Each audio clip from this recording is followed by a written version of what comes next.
Bem-vindes à Grande Irmã, nesse novo espírito do tempo em que guerra é irracional, liberdade é essencial e ignorância é passado. Entre numa realidade paralela, onde as mulheres são livres e o patriarcado não existe, onde o racismo está obsoleto e o capitalismo se autodestruiu. Olá, brothers and sisters, sejam bem-vindos à Grande Irmã, a segunda temporada do nosso podcast semanal. E falando em lutas anticapitalistas, antipatriarcado e antirracista, hoje, no primeiro episódio da aniversariante do mês da Grande Irmã, vamos falar sobre uma mulher que vem dedicando grande parte dos seus 79 anos de vida ao conjunto dessas lutas, além de se dedicar à produção acadêmica, a uma educação libertária e ao movimento pelo abolicionismo penal. Essa queen é ninguém menos que Angela Davis, que acabou de fazer aniversário no último dia 26 de janeiro. Minha mana Angela, se posso chamá-la com tal intimidade, nasceu em 1944 em Birmingham, capital do estado sulista do Alabama. Ela é uma professora e filósofa afro-americana e atualmente ela é professora emérita de estudos feministas da Universidade da Califórnia, UCLA, e filósofa socialista. Ela ficou muito conhecida na década de 1970 por sua participação e liderança ativa no Partido Comunista dos Estados Unidos e também pelo seu apoio ao Partido Panteras Negras, organização política extremista extraparlamentar ligada à ideia de nacionalismo negro, cujo objetivo era patrulhar e proteger guetos negros contra a brutalidade policial racista. Esse episódio trata principalmente da parte mais ativa da vida de Angela, os anos 60 e 70, através das próprias palavras da autora em seu livro Angela Davis, uma autobiografia, publicada pela primeira vez em 1974 pela Random House, com a edição de ninguém menos que Toni Morrison. Em 2019, a editora Boitempo, que vem cuidadosamente trazendo a obra de Angela para o Brasil, publicou a edição mais recente dessa autobiografia. Esse episódio vai ser concentrado principalmente nos exemplos de luta mais fortes de Angela, que é pelo abolicionismo penal e o período em que ela mesma esteve presa entre 70 e 72.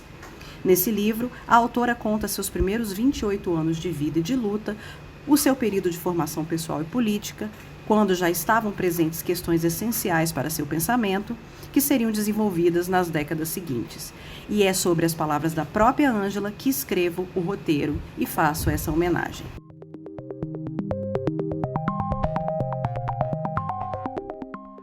Mas antes de entrarmos fundo nesse episódio, nessa parte importante da vida da jovem Angela, quero fazer as mendicâncias de costume. Aviso que a Grande Irmã também está no Instagram, em @grandeirmã, e que você deve seguir lá para mais conteúdos. O link estará disponível na descrição. E como todo projeto cultural, a Grande Irmã precisa de bufunfa para funcionar, e por isso convido você que me ouve para se tornar nossa ou nosso mecenas. Caso você queira contribuir com a manutenção e crescimento da Grande Irmã, você pode ser patrone do nosso podcast na Aurelo. Com contribuições entre R$ 5 e R$ 12 mensais, você ganha o direito a conteúdos exclusivos, apoio em decisões sobre o projeto e recompensas diversas. E sim, os valores são mensais, é o que você gasta com um cafezinho, você nos ajuda a continuar. Entre no link na descrição e nos apoie. Como nosso patrone, você nos ajuda a manter a Grande Irmã ativa e operante. A Grande Irmã está de olho em você. Antes de mergulharmos na história mais detalhada sobre esse período de juventude e luta de Angela Davis que a levou à prisão, cabe aqui um resumo para você que acaba de aterrissar de Marte e talvez por isso não saiba quem é Angela Davis. Angela é uma mulher preta, alta e de pele negra, clara, com olhos negros grandes e inteligentes, lábios grossos e um sorriso amplo coroado por um charmoso diastema entre seus dois dentes frontais. De voz grave e tom suave, esse mulherão ostenta um respeitável Black Power desde os anos 60, além de uma carreira política e acadêmica não só invejável, como de dar vergonha a uma preguiçosa como eu. Angela já esteve no Brasil algumas vezes, uma delas foi em 25 de julho de 2017, na comemoração do Dia Latino-Americano da Mulher Negra, onde ela discursou durante 1 hora em uma disputada palestra na reitoria da UFBA. Essa palestra está disponível no YouTube e eu vou colocar o link na descrição. A Ângela retornou ao Brasil em outubro de 2019, eu acredito que foi a última vez que ela esteve aqui, justamente para participar do lançamento de Ângela, uma biografia, no dia 19 de outubro pela Boitempo. Nessa oportunidade, ela deu a palestra A Liberdade é uma Luta Constante, que também está disponível no YouTube, também coloquei no link da descrição. A história e militância da filósofa podem ser explicadas por suas origens, já que ela nasceu no Alabama, um dos estados sulistas dos Estados Unidos, com alguns dos piores problemas de segregação racial e racismo do país. Era comum em sua infância e juventude ela conviver com o histórico de humilhações e segregações sociais em sua cidade, Birmingham. Sua luta, assim, começou quando muito jovem, muito antes dela ter noção de que se tratava de uma luta. Sinto aí uma ressonância com Ângela, né? A sua luta passa a se acirrar quando ela tinha uns 20 anos, ela estava na faculdade, no mestrado, e aconteceu um atentado racista que explodiu uma igreja num bairro negro de Birmingham, em que 4 jovens negras morreram. Todas elas eram jovens próximas da família de Ângela e, inclusive, amigas da irmã mais nova de Ângela, Fanny. Como era de se esperar, o papel que a educação e a leitura tiveram na vida e no empoderamento dessa mulher foi essencial. Desde criança, ela era uma leitora e estudiosa voraz. Inclusive, participou, aos 14 anos, de um intercâmbio colegial que fornecia bolsas de estudos para estudantes negros do Sul e que os levava para escolas do norte dos Estados Unidos. Assim, Ângela estudou os 2 últimos anos do ensino médio, high school, em Greenwich Village, na Isabelle Irving High School em Nova York, onde ela teve contato com as teorias comunistas e socialistas, já que era uma escola independente, sendo inclusive recrutada para a Organização Comunista de Estudantes. No início dos anos 60, graduou-se com distinção acadêmica em literatura francesa na Universidade de Brandeis, em Boston. Nesse período, ela conheceu o filósofo e professor alemão Herbert Marcuse, que marcou consideravelmente sua formação intelectual. Depois ela fez o mestrado e iniciou o doutorado em filosofia na Alemanha, na Universidade de Frankfurt, junto da Escola de Frankfurt, em 1965, e teria sido orientada por ninguém menos que Theodor Adorno, mas ela decidiu voltar a seu país para participar das movimentações políticas que floresciam. Em 67, chegou à Califórnia, um dos centros da chamada Nova Esquerda e do movimento Black Power, para cursar o doutorado. Ela envolveu-se e atuou no Comitê de Defesa dos chamados Irmãos Soledad, no coletivo Che Lumumba, do Partido Comunista dos Estados Unidos, onde militou até a década de 90, e em organizações do movimento Black Power, como o Comitê Não Violento de Coordenação Estudantil, o chamado SNCC, em inglês, e também o Partido dos Panteras Negras, com quem manteve uma aproximação, sem nunca ter sido de fato uma militante orgânica, mas uma companheira de luta e jornada. Naquele momento, ser autodeclaradamente comunista como ela era, levava as pessoas a sofrerem uma intensa perseguição no nível da caça às bruxas causadas pelo macartismo nos anos 1950. A importância da luta de Ângela movimentou tanto o ambiente que ela chegou a figurar nas listas dos 10 fugitivos mais procurados do FBI, em 1970, sendo acusada de ajudar em uma fuga do Tribunal de São Francisco. Em Marin, na Califórnia. Fugiu do estado e foi intensamente caçada pelo FBI por 2 meses até ser presa em outubro de 1970. O período de julgamento durou muito e trouxe à tona toda uma discussão sobre a condição dos negros na sociedade e sobre a questão do abolicionismo penal, sendo alvo de protestos contínuos pela libertação dela, inclusive apoiados por grandes personalidades da mídia, como John Lennon e Yoko Ono e os Rolling Stones. O período de 18 meses de clandestinidade e prisão culminou com a libertação de Ângela. Após isso, sua luta não só continuou, como cresceu, abrangindo inclusive essa causa do abolicionismo penal que ela já se engajava desde antes de sua própria prisão. Ângela chegou a se candidatar a vice-presidente dos Estados Unidos em 1980 e 84 na chapa de Gus Hall, do Partido Comunista Americano. Como o resultado foi tímido, o que era de se esperar, ela continuou em suas atividades de ativismo e escreveu vários livros, muitos deles sobre a situação carcerária do país, em que, pasmem, a maioria da população presidiária é negra, como no Brasil, inclusive sendo ativa a favor da abolição da pena de morte na Califórnia, que aparentemente só foi suspensa finalmente em 2019. É interessante falar que Ângela não queria escrever sua autobiografia, e só o fez por ser encorajada por Toni Morrison, que, à frente da Random House, queria empretecer as linhas editoriais. Ângela não estava interessada em contar sobre sua vida pessoal, nem em criar nenhuma excepcionalidade sobre si mesma, pois, segundo ela não queria contribuir com a tendência já difundida de personalizar e individualizar a história. Ela escreveu: "Quando expressei minha hesitação em me dedicar a uma autobiografia, não foi por não desejar escrever sobre os acontecimentos daquela época, e, sobretudo, de minha vida, mas sim porque eu não queria contribuir com a tendência já difundida de personalizar e individualizar a história. E, para ser totalmente franca, minha descrição natural fez com que me sentisse um tanto constrangida em escrever sobre mim mesma. Ao invés disso, tentei utilizar o gênero autobiográfico para avaliar minha vida de acordo com o que eu considerava ser o significado político das minhas experiências." Página 18. Ao final, Ângela aceitou o convite para escrever uma autobiografia política, que é enfocada no movimento de que participou e que a moldou, retratando a experiência coletiva de uma geração.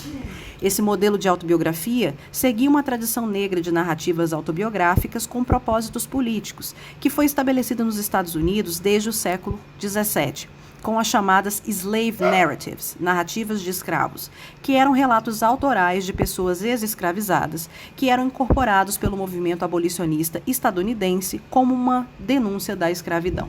Exemplos são as autobiografias de Sojourner Truth, A História de Sojourner Truth, A Escrava do Norte, de 1850, e de Frederick Douglass, A Autobiografia de um Escravo, de 1881. E durante o século XX até o século XXI, outros afro-estadunidenses mantiveram essa prática de publicar suas memórias nessas chamadas autobiografias políticas, e que se tornaram obras de referência para o movimento negro, como as de Malcolm X e de Maya Angelou. A autobiografia de Ângela preenche a lacuna de publicações de textos autobiográficos de mulheres negras, historicamente excluídas pela economia, sociedade e cultura, e da elaboração de uma escrita de si e sobre o mundo. Foram poucas as mulheres negras que narraram suas experiências e reflexões em primeira pessoa, o que faz a autobiografia de Ângela tão importante. Ângela organiza sua narrativa em 6 partes: redes, rochas, águas, chamas, muros e pontes, que giram em torno de datas importantes, de períodos importantes que marcaram a vida e a sua luta. A nossa história vai ficar nas partes redes e muros, que vai descrever o processo pelo qual Ângela foi acusada injustamente, caçada e presa em agosto de 70 e sua longa luta pela liberdade depois. Caso você queira saber da história completa de Ângela, sugiro que você leia o livro da Boitempo. O link da Amazon estará na descrição desse episódio, como eu já disse. No prefácio da primeira edição de 74, Ângela deixa claro que não estava nem um pouco ansiosa em escrever esse livro, mas formatou sua escrita de forma a desmistificar uma noção, bem do mito da meritocracia, de que a história individual é produto de indivíduos excepcionais que possuem características inerentes de grandeza. Para ela, escrever uma autobiografia aos 28 anos parecia presunçoso, como se sua vida tivesse sido distinta de outras mulheres negras e que precisava ser explicada.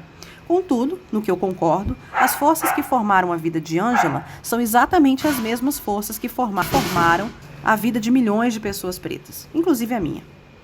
E nisso, ela escreve: "Também não estava disposta a apresentar minha vida como uma aventura privada, como se existisse uma pessoa real, separada e isolada da pessoa política. De qualquer forma, minha vida não seria adequada para isso. Mas ainda que fosse, um livro desse tipo seria falso, pois não poderia exprimir meu profundo senso de pertencimento a uma comunidade humana, uma comunidade de luta contra a pobreza e o racismo. Um livro como este deveria servir a um propósito muito importante e prático. Havia a possibilidade de que, após a leitura, mais pessoas entenderiam por que muitas de nós não temos alternativa, exceto oferecer nossa vida, nosso corpo, nosso conhecimento, nossa vontade à causa do nosso povo oprimido." Página 25.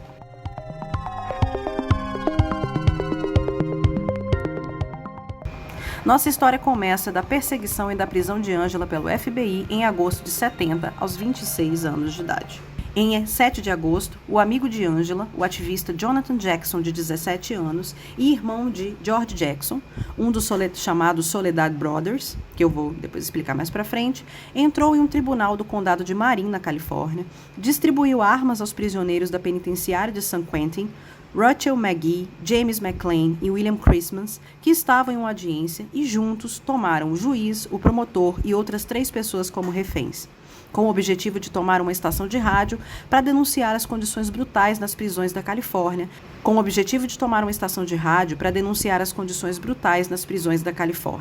Entretanto, todos foram assassinados, menos Rachel McGee.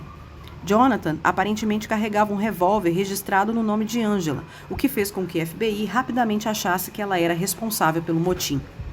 2 dias depois, Angela estava em franca fuga, tentando se esconder, sendo caçada pelo FBI em peso. Estava disfarçada, fugindo de Los Angeles, usando uma peruca lisa e maquiagem pesada, e auxiliada por outras pessoas ativistas e suas amigas. Na noite de 9 de agosto, os preparativos estão prontos para Angela deixar Los Angeles, envolta em desespero e em profundo luto pela morte do jovem amigo. Segundo Angela, um dos sentimentos que mais atrapalhavam a sua fuga era a paranoia. Ela devia resistir a esse sentimento opressor que transformava qualquer pessoa desconhecida em um potencial agente sob disfarce. Ela precisava enganar o sistema e fugir de uma condenação por um crime que não havia sequer cometido e pela caçada anticomunista de que já era vítima há alguns anos. Ela escreveu: "Como eu, milhares de ancestrais tinham esperado o cair da noite para encobrir seus passos.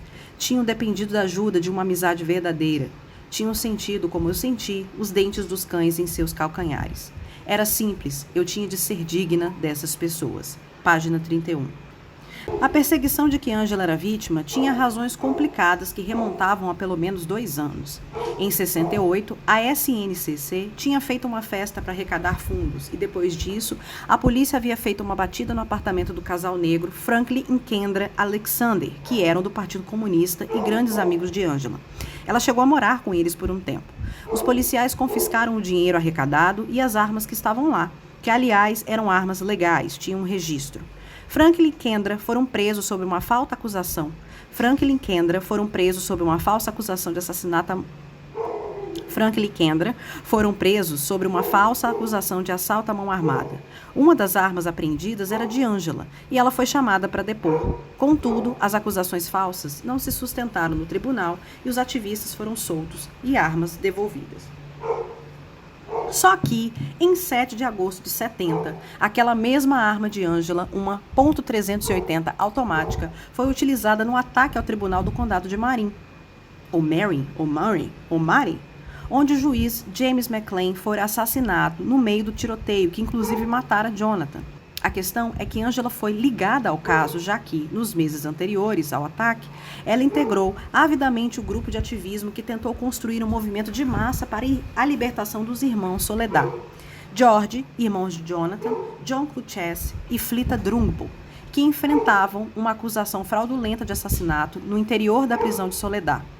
Na verdade, os chamados irmãos Soledad tinham sido vítimas de uma armação por serem líderes de um grupo de encarcerados de Soledad que levantaram um motim contra os maus tratos e a prisão de inocentes naquele presídio. Além disso, em meados de 70, após quase um ano de uma longa batalha burocrática, Angela tinha sido finalmente desligada do seu cargo como docente da UCLA, pelo governador Ronald Reagan e pelos regentes, desde que, no ano anterior, o Conselho Regente descobriu que ela era membro do Partido Comunista. Ou seja, o fato da arma dela ter sido usada em Marin seria explorado a fim de atingi-la. E é imprescindível ressaltar que Angela não teve qualquer ligação com os atos de 7 de agosto de 70. Inclusive, ela não costumava seguir essa linha de ativismo violento. Angela costumava andar armada durante um período porque foi vítima de várias tentativas de homicídio, que foram constantes desde seu retorno aos Estados Unidos em 65. Aliás, todo mundo no movimento andava armado, já que vinham sendo assassinados aos montes pela polícia e por grupos dissidentes. Em 9 de agosto de 70, no dia de sua fuga, o FBI e a polícia de Los Angeles estavam vigiando de perto Kendra e Franklin, e outra ativista chamada Tamu, colega de quarto de Angela. Angela estava escondida em um apartamento de seus amigos Helen e Tim, no bairro do Echo Park, que ainda não estava no radar, já que o casal não era do Partido Comunista. De lá, Angela conseguiu abrigo em outra parte da cidade, West Adams, um bairro negro de LA, na casa de um casal negro de meia-idade, Hattie e John, que eram simpatizantes do movimento e tornaram sua casa um espaço seguro para receber Angela. Angela foi acolhida pelo casal com hospitalidade e adaptaram toda a sua rotina para não colocar a estada de Angela em evidência. Ela pôde ficar ali com alguma paz e reorganizando seus planos por alguns dias, mas as buscas por ela estavam ficando acirradas e os federais ampliaram sua varredura até o Canadá. Assim, o ideal para Angela era continuar em movimento. Hattie acompanhou Angela em uma fuga de carro até Las Vegas e de lá voaram juntas até Chicago, onde a mulher a deixou em segurança no apartamento de David Poindexter, outro ativista e amigo de longa data de Angela. Já percebemos que ela deve ser uma pessoa maravilhosa, porque a Angela é super bem relacionada, né, gente? O apartamento de David estava sob reforma e ele precisava viajar nos dias seguintes. Mas devido a uma questão emergencial, David cancelou a viagem e levou Angela para se refugiar em sua antiga casa onde ele vivera com a falecida esposa. E ali, eles resolveram que era melhor continuar em movimento e deixar Chicago no dia seguinte. Uma amiga de David melhorou muito o disfarce de Angela, transformando-a com muita maquiagem, cílios postiços e uma peruca lisa em outra mulher. De Chicago, a fuga frenética seguiu para Miami, na Flórida. Ou seja, em menos de uma semana, Angela atravessou o país fugindo. Eles não podiam usar os aeroportos, fortemente vigiados pelo FBI, agora que os federais já sabiam que ela tinha conseguido fugir pelo menos uma vez pelo ar. Então, eles foram de carro até Detroit e depois foram de Detroit a Nova York e pegaram o trem para Miami. Essa viagem de trem sozinha durou 2 dias seguidos. Em todo esse período, Angela acompanhava a cobertura de sua fuga pela TV, temendo por seus pais e sua irmã, sabendo que o FBI estava rondando a casa e vigiando seus familiares no Alabama. Mesmo assim, ela se obrigou a não fazer qualquer contato com eles. Em Miami, David alugou um apartamento vazio, onde Angela ficou escondida por alguns dias, até entender como poderiam prosseguir. Angela ficou presa nesse local por quase 2 meses, até o final de setembro, e nesse período a perseguição a ela não dava sinais de trégua. Pelo contrário, parecia apenas piorar, inclusive tendo chegado até a família de David, que morava ali nas proximidades de Miami. Angela chegou a considerar fugir do país, mas ela achava que ficar exilada em outro país por tempo indefinido era ainda mais terrível do que ser trancada na prisão. Talvez porque em outro país ela fosse ter dificuldades em ter contato com o que acontecia nos Estados Unidos. Ela decidiu, contudo, que iria usar essa ideia como uma isca falsa.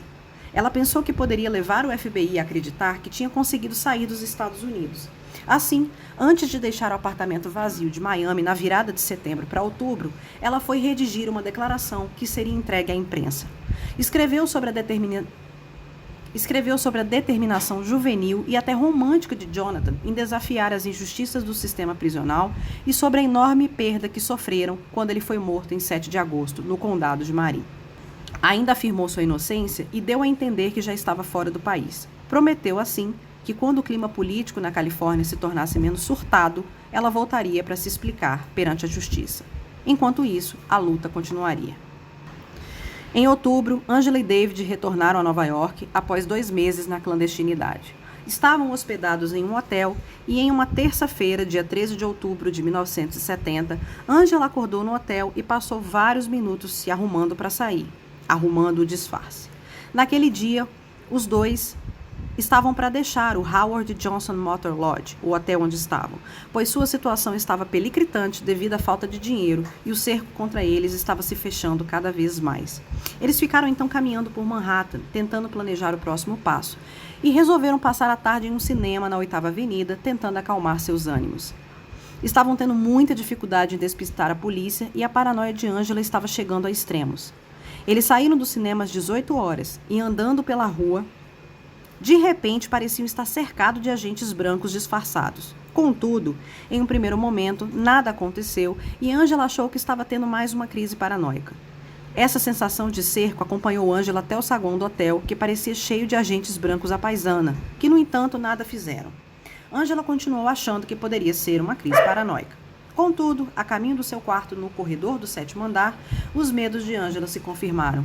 Um homem havia pegado o mesmo elevador que ela e David, e no corredor, enquanto David tentava abrir a porta do quarto, um senhor branco no quarto da frente abriu a porta e saiu. O homem do elevador se postou atrás dela no corredor. Quando ela tentou entrar no seu quarto, o homem do outro quarto agarrou seu braço e em segundos ela estava cercada de agentes do FBI que perguntavam repetidamente: Angela Davis? Você é Angela Davis? É provável, gente, que eles tivessem. É provável, gente, que eles já tivessem prendido outras muitas mulheres parecidas com Angela, confundidas por elas. David foi detido em um quarto e Angela em outro. Dentro do quarto, seu disfarce foi desmascarado, mas os homens continuavam perguntando se ela era de fato Angela Davis. Angela se recusou a dizer qualquer palavra. Então compararam suas digitais com as que tinham e os policiais assumiram a postura de alívio. Finalmente haviam prendido a verdadeira Angela e não seriam causadores de mais um fiasco ao prender outra mulher por engano. E você pode estar se perguntando por que tanta celeuma para prender Angela? Por que tantos agentes e tantas preocupações?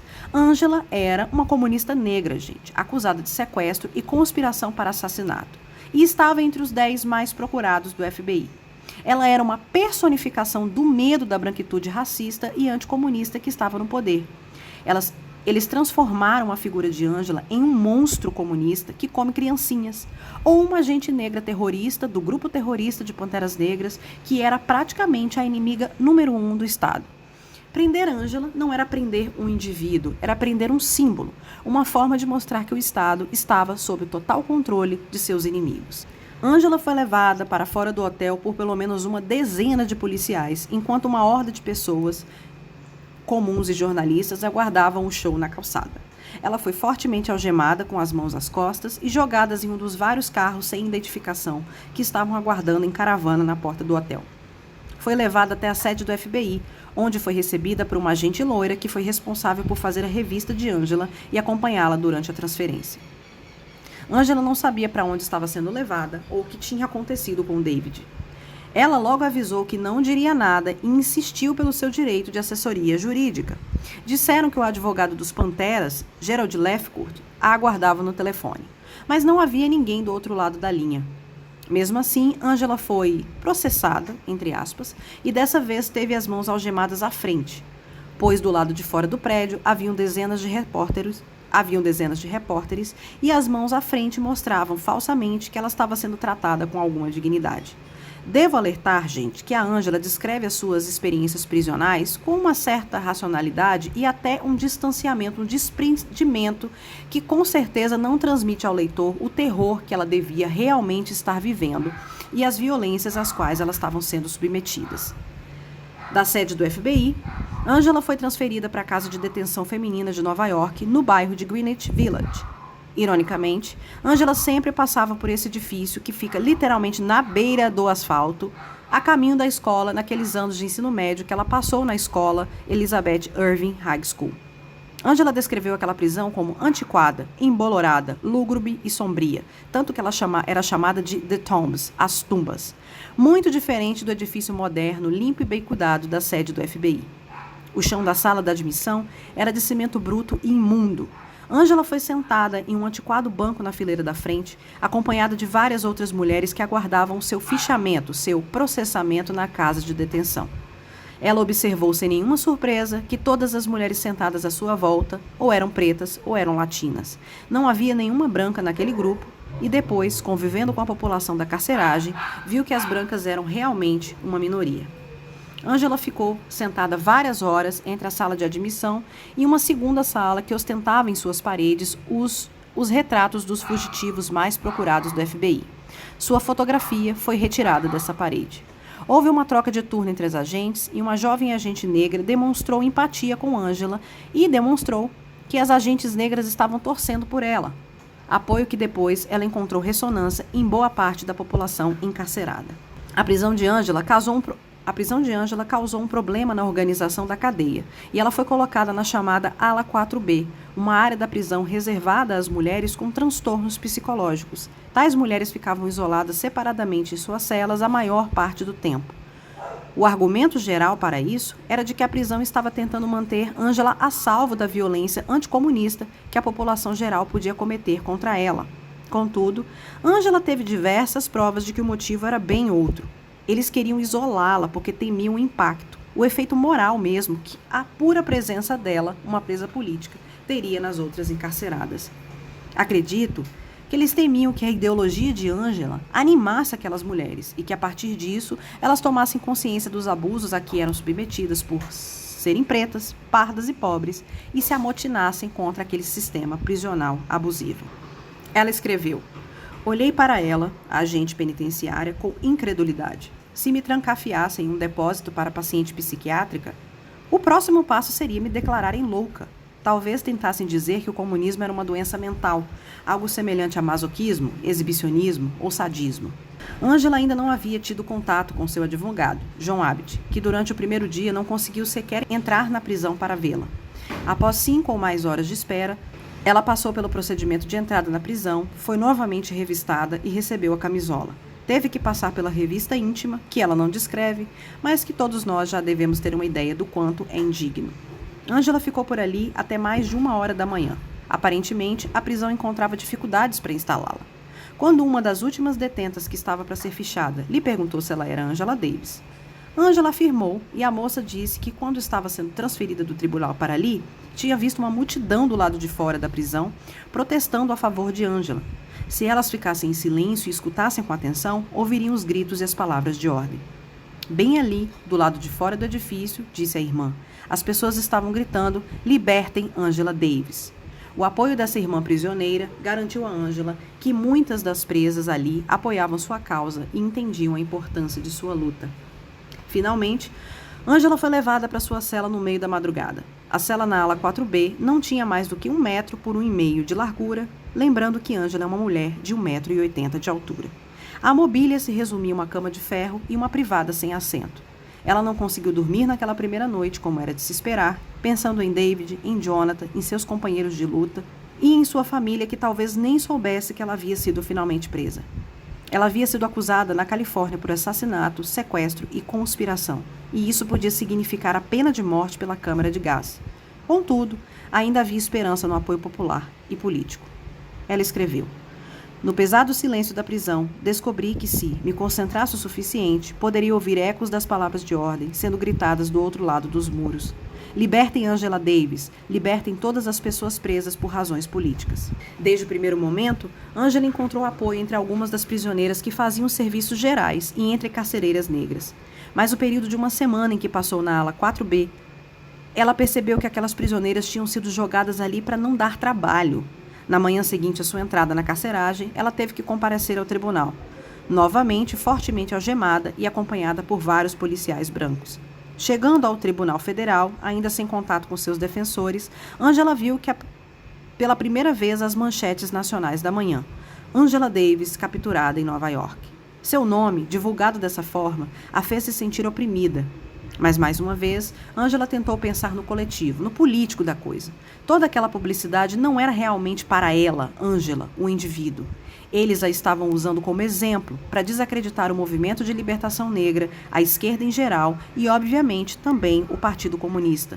Uma mulher preta politizada, gente, causa muito medo nas estruturas racistas e machistas. Pelo menos é o que eu acho. Após horas aguardando na cela do tribunal, finalmente ela conseguiu acesso ao seu futuro advogado, John Abbott, que até então ela nem sequer conhecia. Ele ficara horas esperando para entrar na prisão no dia anterior, mas seu acesso não fora permitido. Lá também, Angela reencontrou sua amiga de longa data, Margaret Burnham, advogada especializada em defender ativistas como ela e que seria sua advogada pelos longos 20 meses seguintes. Margaret lutara com unhas e dentes para chegar até Angela no tribunal. Ali, eles explicaram que ela estava sendo acusada, na instância federal, de evasão interestadual para evitar processo judicial. Lembrando, gente, que cada estado dos Estados Unidos tem suas próprias leis, partindo das leis básicas da Constituição Federal. E assim, suas polícias e judiciários têm jurisdições diferentes, quase como se fossem países diferentes dentro de um mesmo país. Na Califórnia, ela era acusada de assassinato, sequestro e conspiração para cometer assassinato e resgatar pessoas presas.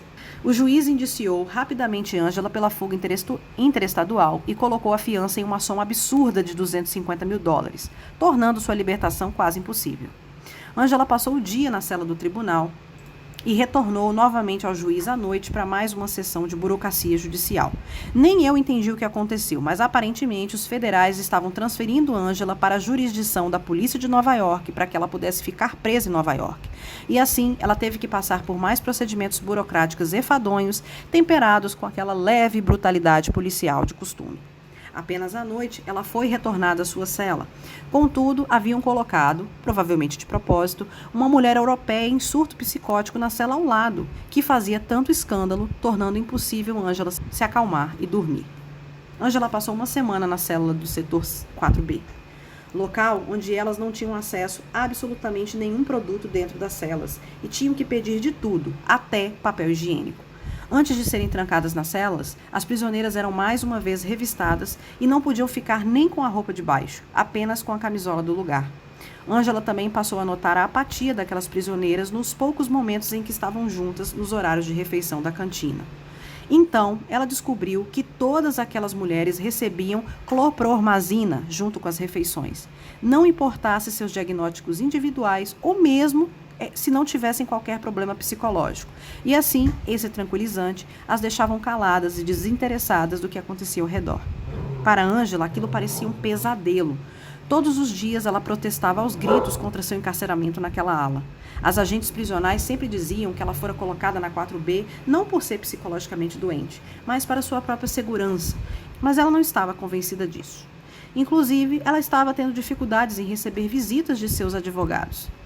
Depois de alguns dias, ela finalmente pôde ter com eles, embora fosse obrigada a vê-los acompanhada de uma escolta, que não era normal. Naquele dia, quando ela teve que atravessar toda a ala onde ficava a população comum do presídio, ela teve certeza que o argumento que usavam para deixá-la na 4B era balela.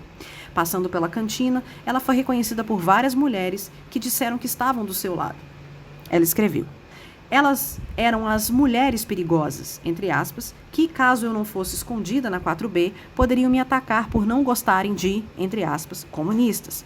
Tanto esta ida ao andar principal quanto as subsequentes foram mais uma evidência do que eu já sabia.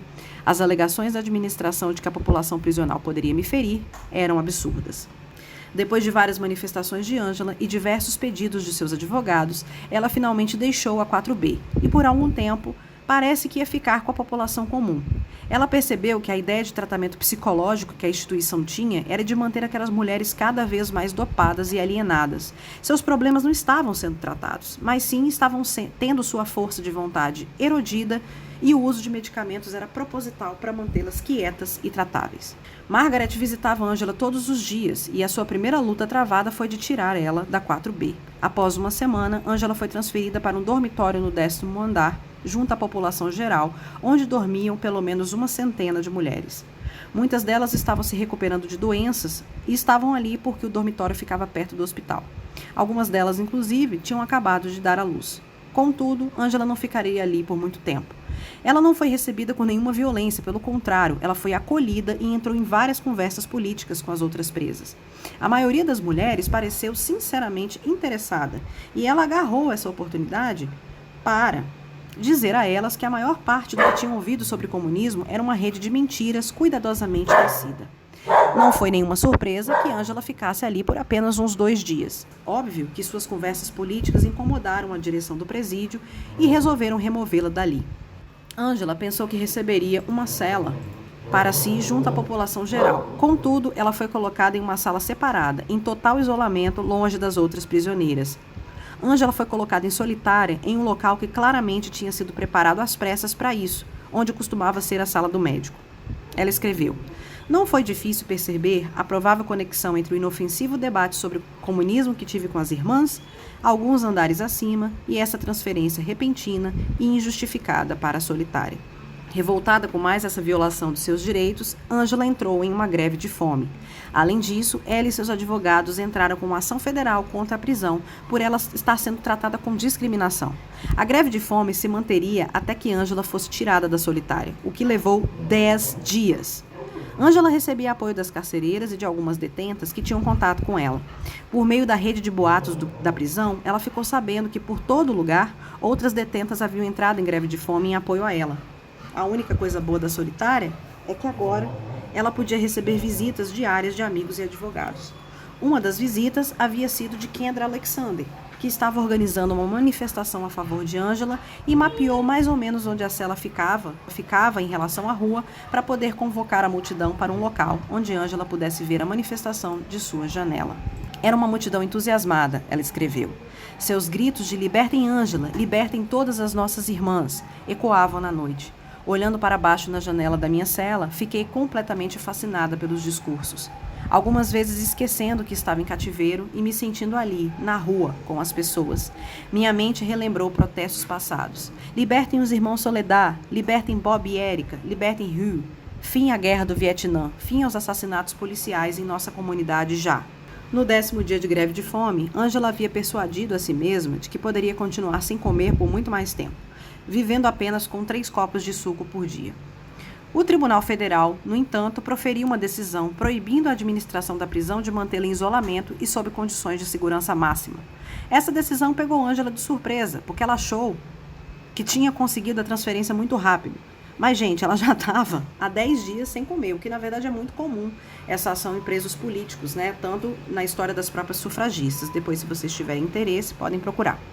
Dali, Angela iria para o 7º andar no corredor C, em uma cela sua, mas junto ao restante das prisioneiras, não sem antes a direção da prisão criar mais uma celeuma e mudar várias prisioneiras de lugar. Angela foi bem recebida pelas suas irmãs prisioneiras, que lhes apresentaram a sua cela, mais um cubículo de 2,5 por 1,5, menos de 4 metros quadrados, gente.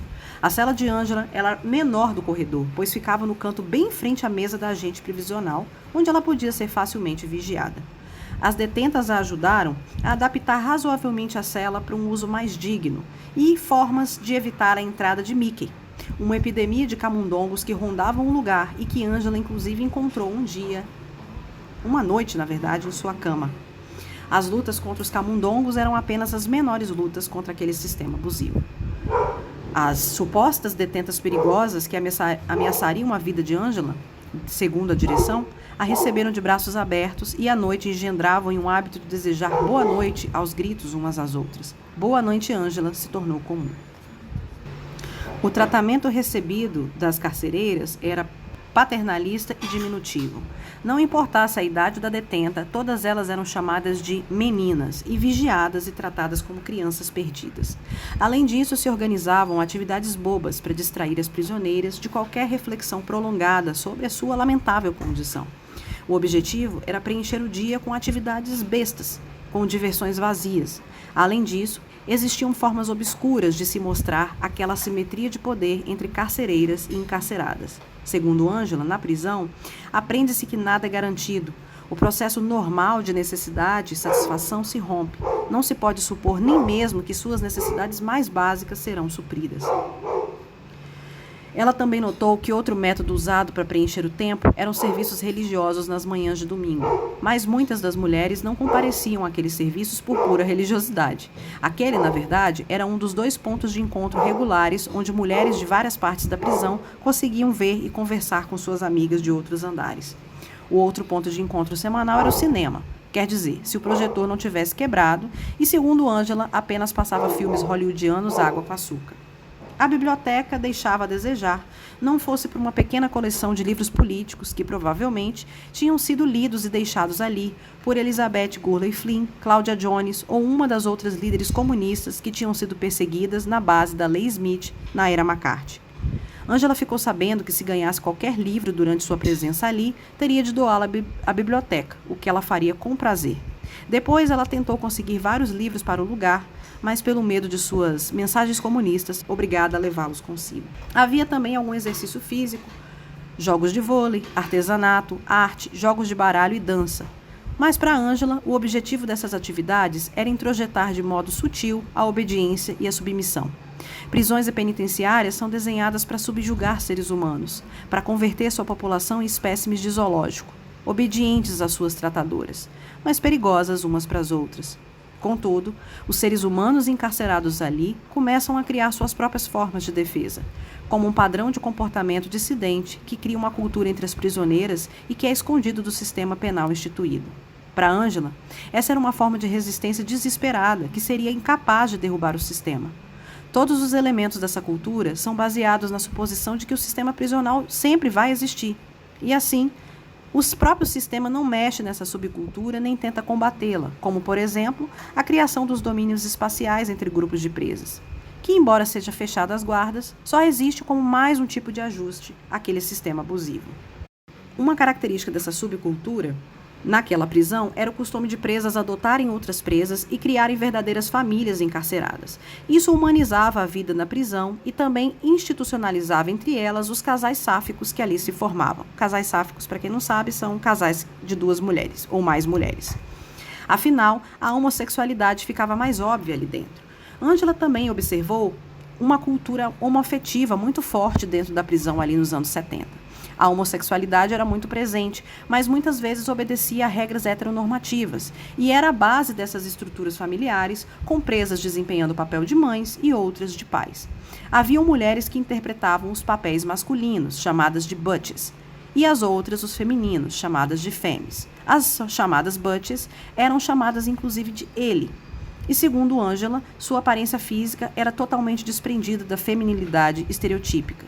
Mesmo assim, ela disse ser incapaz de chamar aquelas pessoas de ele. Eu achei essa parte do livro levemente homofóbica, principalmente porque ela não fala de bissexualidade e sim de uma suposta vida homossexual de fantasia.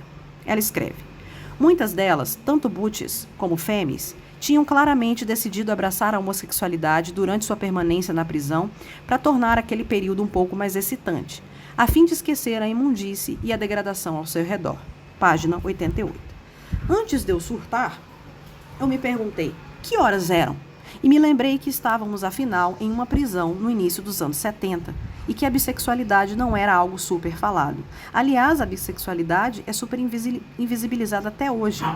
E a visão de Ângela era até bastante avant-garde para a época. Ela usava o termo homossexualidade e ela não via as relações sáficas como erradas ou com estranheza. Com certeza, de lá para cá, Angela Davis mudou muito seu discurso sobre o movimento LGBT. Ângela também destacou a vida das prisioneiras viciadas em drogas como heroína e soube como elas não recebiam tratamento médico e psicológico adequado e às vezes eram deixadas às raias da loucura em seus momentos de abstinência. Aliás, a negligência com a saúde física, sexual e psicológica das detentas era a regra, e eu acredito que ainda é. Durante as 6 semanas em que permaneceu naquela ala, Ângela recebia visitas diárias de diversas pessoas. Essas visitas aconteciam por meio daquelas cabines de vidro com telefone que a gente vê nos filmes, e duravam cerca de 20 minutos. Uma das visitas mais importantes foi a de Henry Winston, o presidente do Partido Comunista, que havia ficado preso por 10 anos nas décadas de 40 e 50 durante a caça anticomunista da Lei Smith. Era a primeira vez que os dois se encontravam fisicamente, mas Ângela se disse honrada com a visita. Os advogados de Ângela também organizavam uma visita especial. Para receber sua mãe, que insistiu em voar para Nova York para ver a filha. Assim que se sentiu adaptada à população geral, Ângela se voltou para possíveis atividades políticas coletivas na prisão. Ela detalha que a prisão e penitenciária são coisas diferentes. Eu, inclusive, não sabia dessa classificação, né? Mas as penitenciárias são os lugares onde as pessoas condenadas vão. Já as prisões são principalmente para a detenção antes do julgamento. Mais da metade da população prisional, na época de Ângela, nunca tinha sido condenada por nada. Ainda assim, definhava naquelas celas. Hoje, no Brasil, a taxa de pessoas que estão presas, mas sem ser julgadas, é de pelo menos 40%. Como o sistema de fiança da época era economicamente tendencioso, ou seja, as fianças eram altíssimas e só quem podia sair por fiança era quem podia pagar, as prisões eram desproporcionalmente ocupadas por pobres, pretos e pardos. E assim, naquela situação dos anos 70, pelo menos 95% das mulheres encarceradas na casa de detenção eram negras ou latinas. No 7º andar, apenas alguns dias tinham se passado quando outras encarceradas quiseram conversar sobre o movimento com Ângela. Falaram sobre racismo e sobre como ele não é apenas a atitude de tratar as pessoas negras como inferiores. O racismo é, em primeiro lugar, uma arma usada pelas elites capitalistas brancas para elevar os lucros obtidos, pagando menos aos trabalhadores pretos e pardos. Também conversaram sobre o modo como que o racismo confunde os brancos da classe trabalhadora, que muitas vezes esquece que também estão sendo explorados e descontam sua frustração nas minorias étnicas. No corredor e na sala de atividades, tiveram inúmeros debates sobre o significado do comunismo. As detentas estavam particularmente interessadas em ouvir sobre as experiências que Ângela tinha ido em Cuba em 1969, A Ângela fez uma viagem para Cuba, gente, em 69, 10 anos depois da Revolução Cubana, e essa viagem mostrou a Ângela o que o socialismo cubano tinha feito para erradicar a ideia de racismo. A Ângela também conseguiu movimentar um pequeno contrabando para dentro da prisão do livro Soledad Brother, que tinha escrito pelo seu amigo e amado George Jackson, sobre suas experiências na prisão de Soledad. As prisioneiras se identificaram muito com o movimento e pelo estudo do livro. Contudo, estavam perturbadas pela visão misógina que o George apresentava em algumas das cartas iniciais do livro.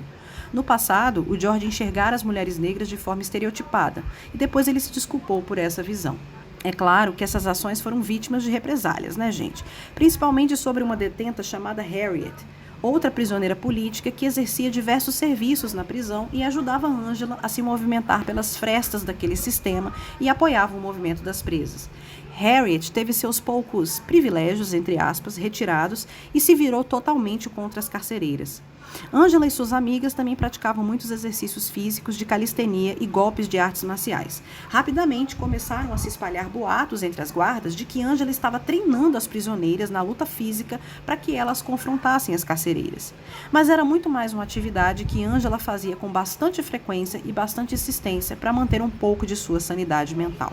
A situação de Ângela naquela carceragem começou a mudar realmente a partir do dia 27 de dezembro de 1970.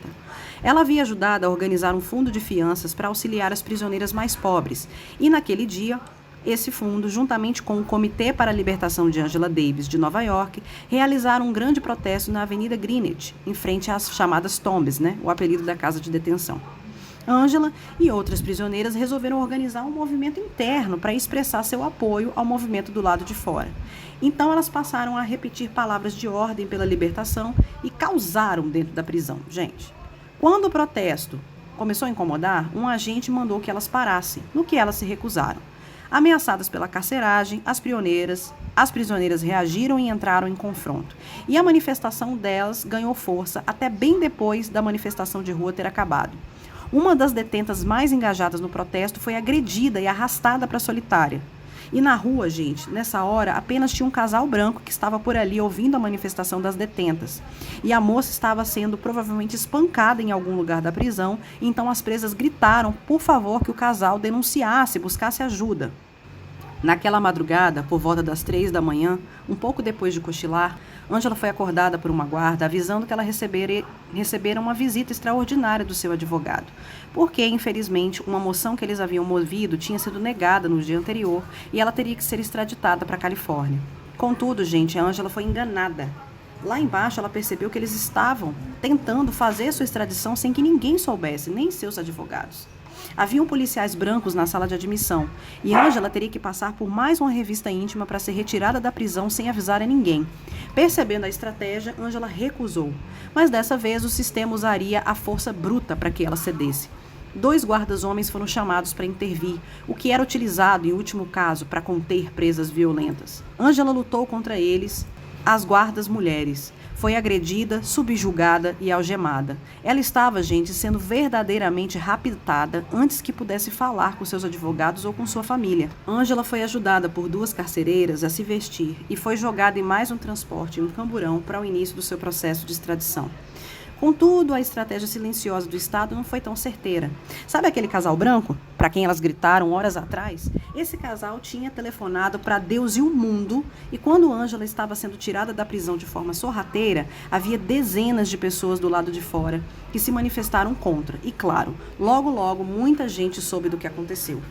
No pátio da prisão, Ângela foi trocada de mãos, entre aspas, entre os policiais de Nova York e os da Califórnia. Ela foi colocada em um transporte de extradição e em meio a mais um comboio de carros dignos de um filme de espionagem.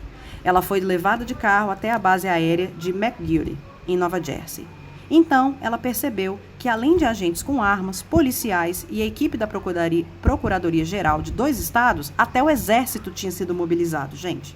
Entraram na base aérea e foram até o avião, onde Ângela foi recebida por mais um grupo armado e por 2 agentes da Califórnia, que tomariam conta de Ângela durante a viagem aérea.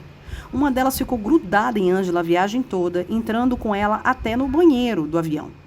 A viagem de extradição, gente, levou 12 horas. E nesse tempo todo, Angela não tinha sequer ideia de se seus amigos e advogados sabiam que ela estava sendo levada para o outro lado do país, para o condado de Marin, na Califórnia.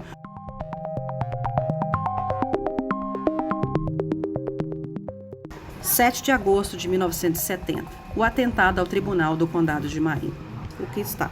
Acho que é importante eu explicar para vocês como foi que se deu o tal atentado pela qual a Angela estava sendo acusada.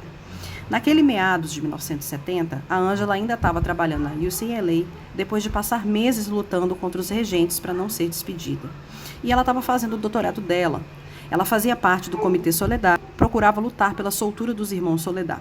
Ela foi convidada, então, para sair umas semanas de LA e se mudar para Berkeley, ajudando o comitê de lá, enquanto ela terminava sua tese na Universidade de Berkeley.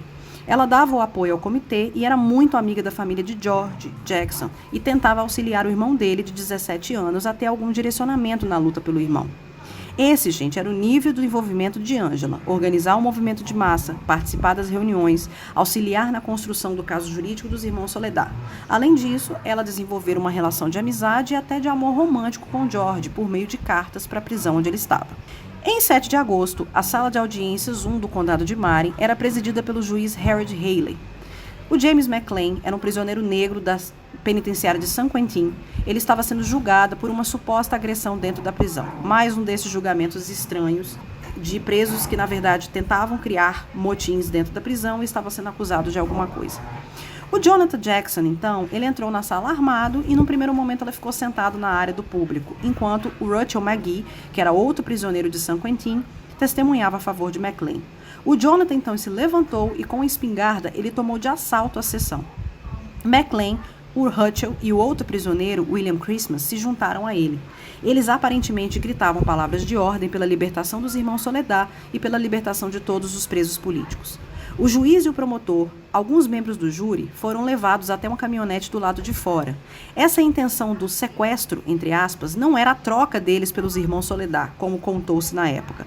Na verdade, o desespero deles, gente, do Jonathan e dos outros, era apenas que eles queriam chegar em segurança até uma rádio, onde eles pudessem denunciar para os Estados Unidos todos os abusos que eles viveram em seus julgamentos por supostos envolvimentos com crimes na prisão e os abusos do sistema prisional como um todo. Contudo, o guarda prisional de San Quentin interpretou ao pé da letra o seu suposto dever de evitar fugas a qualquer preço e cobriu a caminhonete com uma saraivada de tiros. Sim, gente, foi o guarda que matou quase todo mundo, incluindo o juiz Haley. O promotor e uma jurada ficaram feridos e dos insurgentes apenas o Russell sobreviveu. O Jonathan morreu naquele ataque e seu corpo foi arrastado para o asfalto, sendo fotografado ali. Ele aparentemente estava agindo pelo puro desespero de ver o irmão passar mais tempo preso.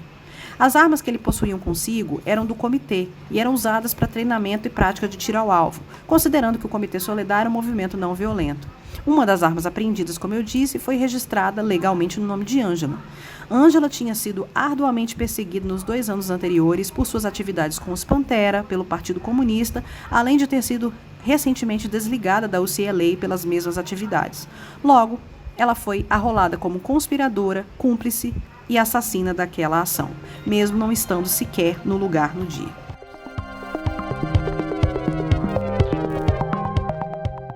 Em 22 de dezembro de 70, 2 meses após ter sido detida, Angela foi transferida pela Califórnia, onde passaria os próximos 14 meses encarcerada. A extradição foi uma verdadeira demonstração de força policial, sendo feita por agentes da Califórnia, FBI e militares das Forças Armadas. Da base aérea, ela foi transferida de carro ao condado de Marin.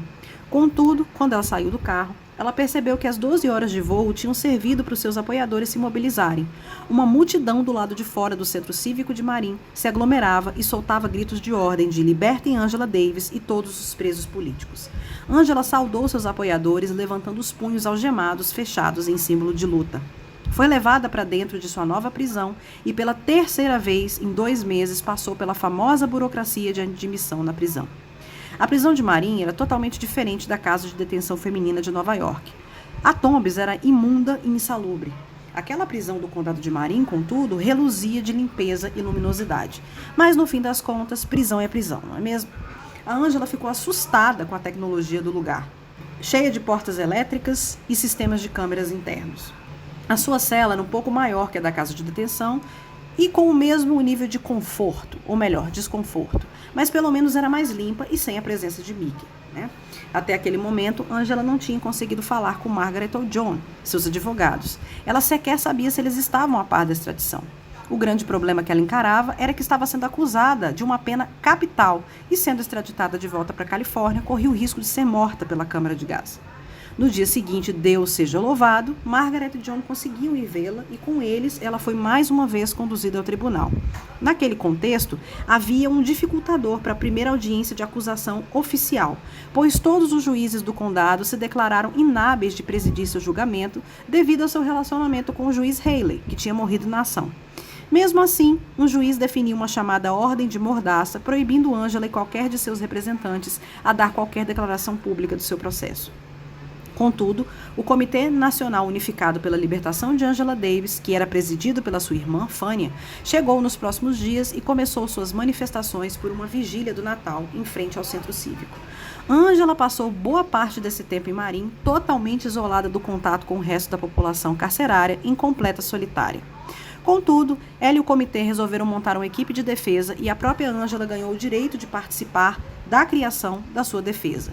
O maior critério para a reunião desse grupo jurídico é que os advogados e advogadas envolvidos concordassem que o caso era político e que a batalha dentro do tribunal seria paralela e reforçada por um enorme movimento de massa que pressionaria o judiciário pelo papel da opinião pública do lado de fora. O advogado Howard Moore entrou para a equipe jurídica devido ao seu longo histórico de luta pelos direitos civis no Sul e logo tomou a frente, se tornando líder da equipe que contava com vários juristas.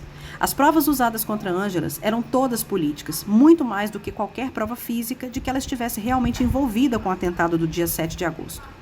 As provas eram seus discursos em manifestações, sua liderança em movimento, sua ação no Comitê Soledad, a afiliação ao Partido Comunista e sua longa correspondência com George. Era a posição política dela que estava em jogo, e não realmente qualquer prova de que ela realmente tinha algo a ver com a morte do juiz e dos outros. Obviamente que a cabine de visitas do telefone da prisão não ajudavam Angela a se reunir com sua equipe, mas como ela seria uma das suas próprias advogadas, ela precisava de tempo e espaço para criar sua estratégia de defesa. O direito de receber a assessoria jurídica foi a primeira batalha contra as carcereiras. Ali em Marie, todas as carcereiras eram brancas e muito mais hostis a Angela do que em Nova York. Angela descreveu como eles perderam tanta energia nessas disputas internas e picuinhas contra o exercício de poder das carcereiras, que faziam de tudo para provocá-la e lhe negar a paz.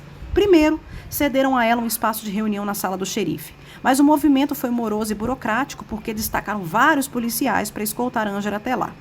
Isso obviamente não era factível, né, gente? Depois, eles forneceram uma cela vazia contígua à de Angela para que eles pudessem se reunir. Não era uma sala de reuniões, gente, mas uma cela juvenil com uns beliches, um vaso e um chuveiro. E é bom destacar que as reuniões aconteciam apenas na fala e com anotações e papéis. Os advogados não podiam entrar com absolutamente nada para auxiliar nas discussões. Em 5 de janeiro de 71, Angela foi para sua primeira audiência, onde seria formalmente acusada de assassinato, sequestro e conspiração. A audiência estava cheia de apoiadores e da mídia, e também estava ali, acorrentado a uma cadeira, Rachel McGee, que apoiara Jonathan na ação de 7 de agosto e era um único sobrevivente, e também era corréu de Angela.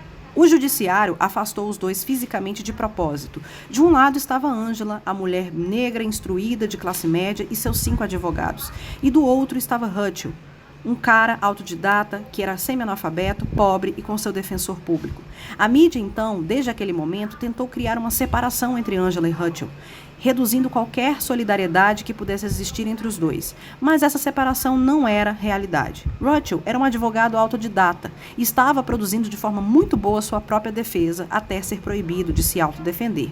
Mas obviamente que ele contou com o apoio de Angela. Durante vários meses, na verdade, a defesa dos dois foi montada em conjunto e a equipe jurídica deveria criar a defesa dos dois. Angela teve seu direito de sair do isolamento negado desde o início sob ameaças de que corria risco de vida, devido ao suposto envolvimento com a morte do juiz local. Mais uma vez, era uma forma de mantê-la isolada. Mas concederam pelo menos a ela o direito de usar essa segunda cela para preparar sua defesa e receber seus advogados, já que não podia sair da solitária. Esse pseudo-privilégio foi a deixa para a vingança mesquinha da carceragem, que passou a criar regras e mais regras que afetassem ao máximo a paz de Angela. Por exemplo, ela não poderia comer na sala de reuniões. e não podia se deitar na cama. Chegaram inclusive a tirar os colchões do beliche. Também não podia ler livros ficcionais lá, porque lá era a sala de reuniões de defesa. Se ela quisesse ler, ela teria que ler na cela dela. Ela devia ser levada de lá para cá ao bel prazer das carcereiras, sempre tendo que esperar alguém para acompanhá-la, sendo que as celas ficavam uma do lado da outra. Ângela chegou a pular refeições porque ela não conseguia se concentrar no trabalho. Ângela contraiu, inclusive, um fungo grave nas roupas da prisão e tiveram que chamar um médico negro para atendê-la. Durante o longo tratamento, mais regras foram colocadas. Inclusive, eles proibiram que ela e o médico se cumprimentassem, se abraçassem ou falassem de qualquer coisa que não fosse infecção.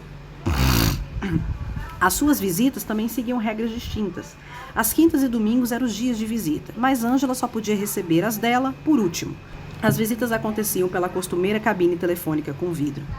Foi nesse período na prisão de Marim que Ângela, seus advogados e sua amiga Betina organizaram a coletânea Se Eles Vieram Pela Manhã, que hoje é conhecido como o primeiro livro escrito por Angela Davis. Mas é uma coletânea que foi produzida por diversas mãos e que seria um instrumento legal e que seria um instrumento pelo qual as pessoas poderiam aprofundar seus conhecimentos sobre repressão, sobre a condição das pessoas presas e, inclusive, ressignificar o próprio contexto do que era ser um preso político. Nesse livro, a tese central é de que uma pessoa presa por razão política se tornava assim tanto por seus ideais, as suas visões, seu posicionamento político, mas também como resultado da intensificação do racismo. Muitas pessoas pretas eram incriminadas ou desproporcionalmente sentenciadas apenas por serem pretas. E eram muito mais pessoas do que aquelas que realmente eram presas devido a seus ideais e afiliações políticas. A própria vivência do Russell Magee, assim como dos irmãos Soledad, foi incluída no livro como prova dessa tese. E esse se tornou um pontapé inicial na batalha de Ângela e seus aliados pelo abolicionismo penal. Ângela, infelizmente, não teve direito à fiança, pois o juiz do seu caso negou, alegando que não poderia afiançar um crime capital, ou seja, um crime que valia a pena de morte. E para tentar compensar de forma canhestra essa negativa e ainda mantê-la na solitária, ele deu algumas benesses, algumas permissões para que ela recebesse testemunhas de defesa na tal sala de reuniões, que incluía aí visitas de seus familiares. Também determinou que, assim como as outras prisioneiras, mesmo na solitária, ela pudesse ter um rádio e uma máquina de escrever. E, além disso, ela podia passar breves períodos do dia com as outras prisioneiras na tal área de lazer. Naquela ala de lazer, mais atividades bobas eram estimuladas nas poucas prisioneiras de Marim. Algumas dessas atividades eram super sexistas, pois montaram uma área de serviço, gente, para que elas pudessem lavar e passar suas próprias roupas, lembrando de suas supostas atividades domésticas em casa. Outra forma de controle era o poder sobre o sono. Na prisão, dormir poderia ser uma atividade constante, como uma válvula de escape. Contudo, as carcereiras controlavam horários de sono, acesso às camas e a possibilidade de dormir um pouco mais. Eu imagino que todas essas estratégias juntas, a solidão, o tédio, as atividades bobas e a privação de sono, eram um projeto para debilitar as mulheres e levá-las à raia da loucura. Naquele período, Ângela também pôde se reunir com Russell e com os irmãos Soledad. A defesa deles estava amarrada umas às outras e poderiam ter reuniões estratégicas. Em uma das reuniões, ela passou 8 horas conversando com George, ali em fevereiro de 71. Infelizmente, foi a última vez em que se viram em vida. Naquela época, o Russell começou a se separar da estratégia política, da estratégia jurídica, né? Ele queria que seu julgamento fosse para a instância federal, porque ele achava que teria um julgamento mais justo assim, o que não era verdade. Contudo, a Ângela preferia lutar em um tribunal estadual, porque assim a sua defesa teria mais controle, como, por exemplo, o controle sobre a escolha do júri. Russell e Ângela acabaram seguindo caminhos diferentes. Infelizmente, o pedido de Russell de transferência foi negado. Mesmo assim, ele continuou lutando para federalizar seu caso. Dessa forma, as defesas se separaram por questões técnicas, mas continuaram se apoiando mutuamente na questão ideológica. Infelizmente, no dia 21 de agosto, a vida de Ângela sofreu um enorme baque, porque o George Jackson, gente, foi executado durante uma insurreição na prisão de San Quentin, apenas 1 ano depois da morte de Jonathan, seu irmão mais novo.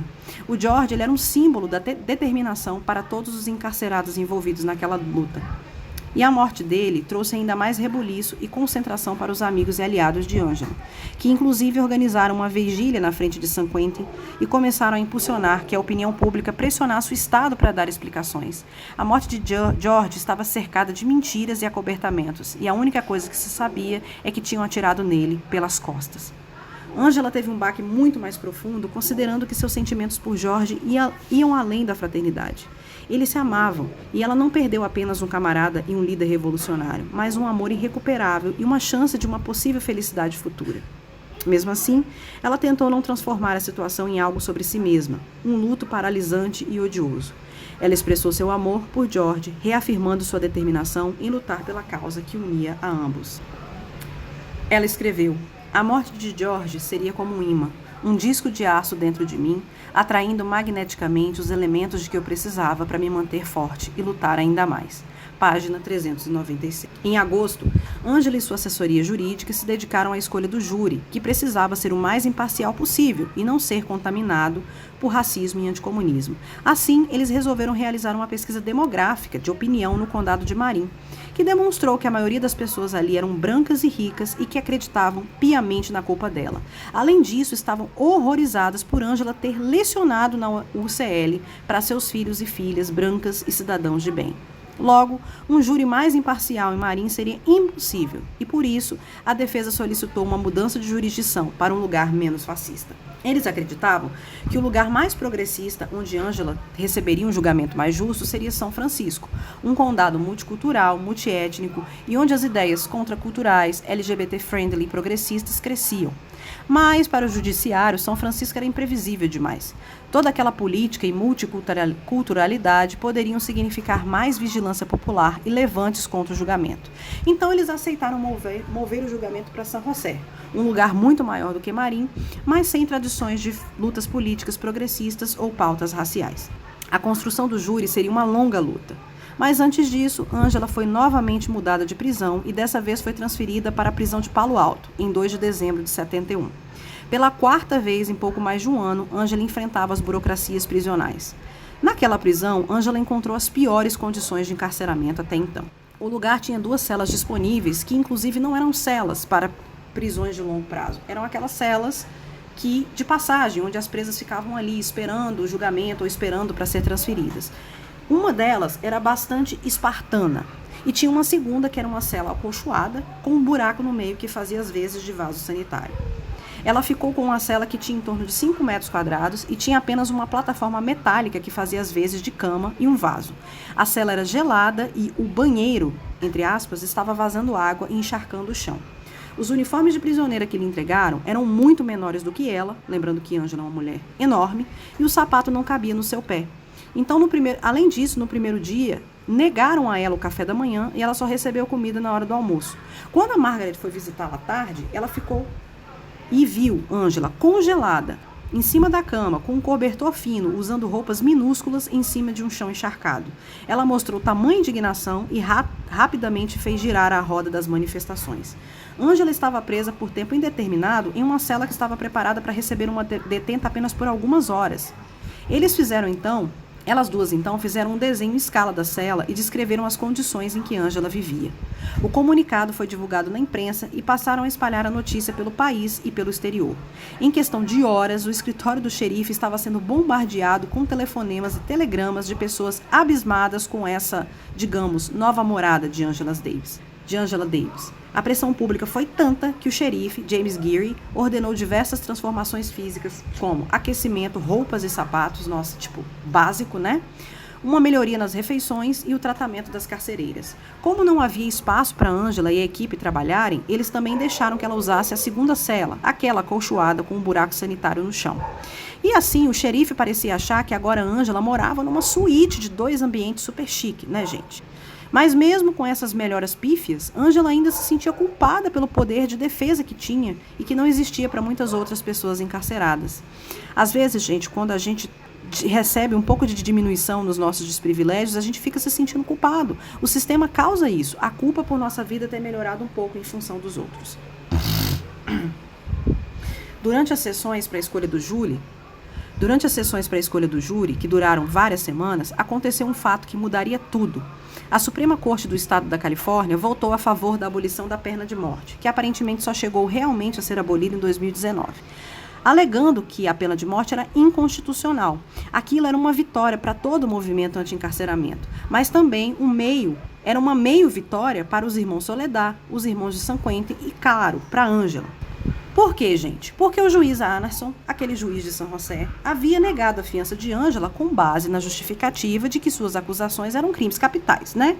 Logo, se não existiam mais crimes capitais, ela teria direito à fiança, por mais alta que fosse. Mesmo que a decisão da Suprema Corte ainda fosse ser analisada por mais 90 dias, a justificativa do juiz caía por terra e Ângela poderia finalmente responder em liberdade após 16 meses. O Comitê de Libertação de Angela Davis estava batalhando para levantar o dinheiro da fiança, que com certeza não seria baixo. Mesmo assim, Angela ficou receosa. Ela tinha certeza que o juiz daria um jeito de negar o pedido de fiança. E claro, ela tinha razão para temer, pois recebendo a moção do advogado, o juiz marcou uma data para frente, para rever a sentença, pois precisava de um tempo para pensar. No dia 23 de fevereiro, ocorreu a audiência para fiança. O juiz acatou o pedido.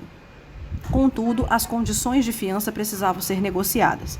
Mesmo assim, Ângela ficou com uma pulga atrás da orelha.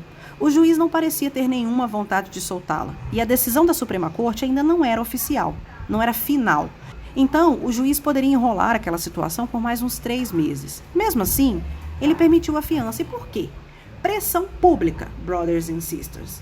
O juiz falou sobre diversas correspondências e telefonemas que havia recebido nos últimos dias de gente em todo o país e em outros países pressionando-a a ceder a fiança. O juiz se sentiu forçado a aceitar a moção apenas porque estava sendo super pressionado pela campanha pública. Mesmo assim, ele não queria dar o braço a torcer de que estava cedendo ao público. Então resolveu não facilitar o processo, colocando a fiança, gente, em 102,5 mil dólares, dos quais 2,5 mil dólares deveriam ser pagos em dinheiro direto ao tribunal. E aqui a gente está falando de 100 mil dólares em 1970, que no dinheiro de hoje deve ser, 2 milhões de dólares. Além disso, precisavam de um chamado agente de fiança, uma pessoa que aceitasse ser fiador, dando uma propriedade sua num valor mínimo de 100 mil dólares como garantia.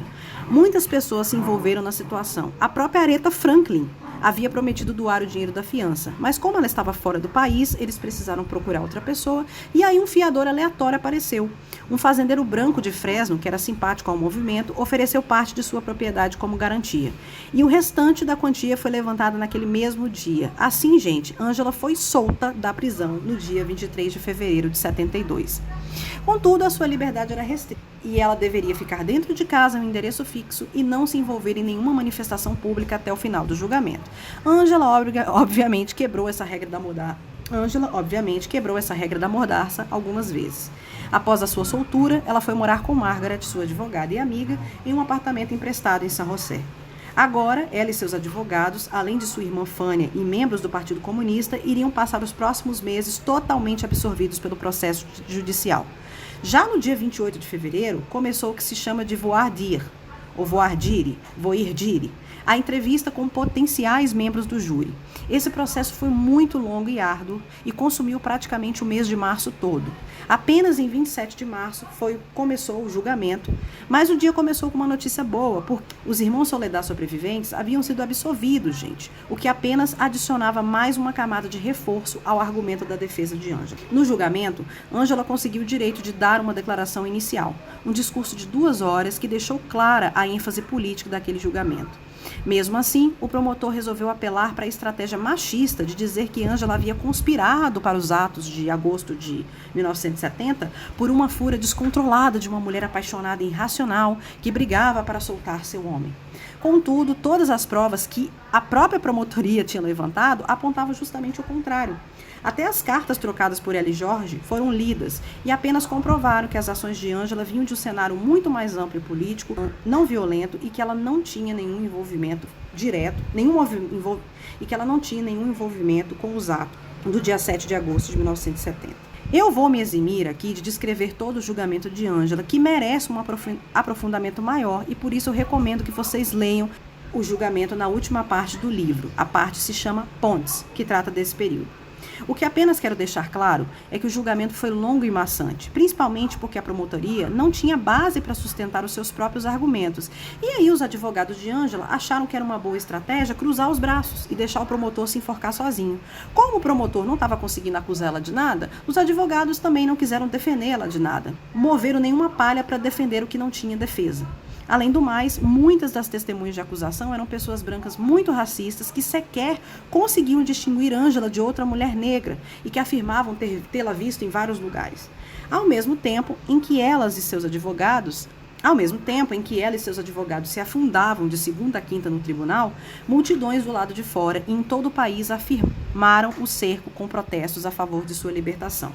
Então, o veredito foi lido apenas no dia 4 de junho de 1972, um domingo, mais de 2 meses depois do início do julgamento. Os 14 membros do júri declararam que Ângela era não culpada das 3 acusações: sequestro, assassinato e conspiração. Naquele dia foi a primeira vez que Ângela pôde falar diretamente com o público que a apoiava nos últimos 22 meses. Mas claro, gente, aquele não seria o ponto de chegada da sua luta, mas sim o ponto de partida. Em 74, Ângela e seus companheiros consolidaram a Aliança Nacional contra a Repressão Racista, uma associação que era presente em 21 estados, formada por uma diversidade étnica grande, unida sob as bandeiras antirracista e anticapitalista. Para Ângela, a unidade é a arma mais poderosa contra o racismo e a perseguição política. Nós, você e eu, ela diz, somos a única esperança de vida e liberdade. Página 491.